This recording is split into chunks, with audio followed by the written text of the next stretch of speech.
We come on air with major breaking news. First, the NBC affiliate in Kansas City is now reporting 10 people have been shot, including children, after gunfire rang out at a parade celebrating the Kansas City Chiefs Super Bowl win. A day meant to recognize an incredible accomplishment devolving into a mass shooting. So here is what we know so far. Police say they do have 2 armed people in custody. And this all unfolding at Union Station. That's a train hub, museum, and event space in Kansas City. We don't know the conditions of the people who have been shot at this time.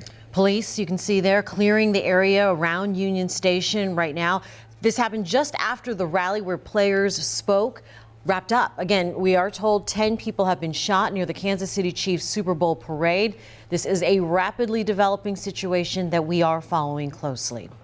Also breaking at this hour, one person is fighting for their life after a shooting near West Charlotte barbershop. CMPD responding to the scene about an hour ago. Our crew there says it appears to have happened outside Master Cuts barbershop. Medic says one person was taken to the hospital with life-threatening injuries. We're still working to learn more information about what led up to this shooting. And as these stories develop, you can get the very latest information right from your phone with the WCNC Charlotte mobile app or on WCNC.com. Well, today marks 24 years since Aisha Degree disappeared. She was just 9 years old when she walked away from her home in Shelby, never to be seen again, and family members haven't given up hope. WCNC Charlotte's Kaylin Hagwood has more on how the fight to find her continues more than 2 decades later. WCNC Charlotte. Let's check now our forecast, starting with a live look from our Dallas Tower camera. Another beautiful day on tap, but can see us wearing the jacket. We saw Kaylin there wearing a little bit of a jacket, a little crispness out there. Got a little warm in his turtleneck earlier, too. Yeah, Okay. it's nice and warm out there. Mid-60s, guys, about 10 degrees above average. We did that weekend forecast. All right, thanks, Brad. North Carolina Attorney General Josh Stein says his office is appealing the State Utilities Commission's decision to allow Duke Energy to raise rates. Well, the commission granted a nearly 15% increase to the company last year. Duke Energy says a typical customer will pay about $13 more a month this year, another $5 next year. Stein is running for the Democratic nomination for governor this year. The South Carolina State Senate giving a key approval to a bill that legalizes medical marijuana. Senators voted in favor of the bill after hours of debate yesterday. The Compassionate Care Act would allow for the sale of marijuana for therapeutic reasons and under the guidance of a physician. A similar measure passed in the Senate back in 2022 but failed in the House. The bill's sponsor, State Senator Tom Davis, says he believes adjustments to the bill should help it to pass the House. 37 other states have legalized medical marijuana. Well, CMS is now laying out more plans for updates that will come from that $2.5 billion bond referendum passed last fall. The plan is to provide new and improved learning experiences for students and staff in the district. WCNC Charlotte's Anna King joining us live now from CMS Foundation. And Anna, you spoke to CMS officials today. What are they saying?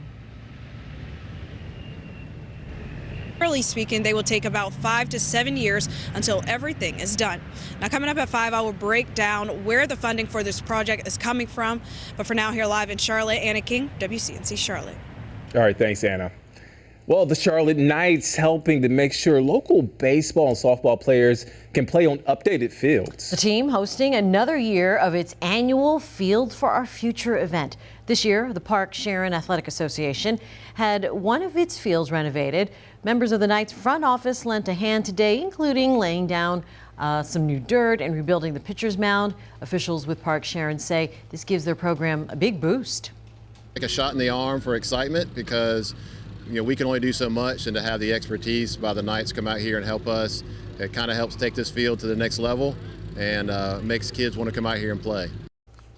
And this was the 7th year the Knights have been involved with the Fields for Our Future program.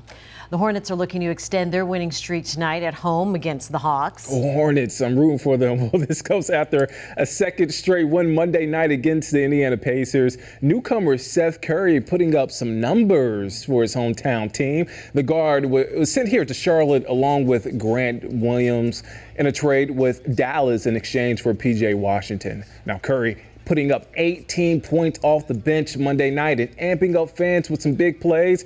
He spoke one-on-one with our Ashley Stroline today and says giving the crowd something to get excited about is what he wants to do. And then you've played in 2 games for the Hornets so far, had a stand. And Seth is wearing the number 30, just as his father Dale did when he played for the Hornets back in the day. I actually asked Stro earlier if she could give me another number 30 jersey. She's still working on it. Okay. We'll check back in with her. Well, now Dale is calling his son's games on the sideline. Seth talks more with Stro about this new chapter with his dad coming up in our full interview tonight at 5:50.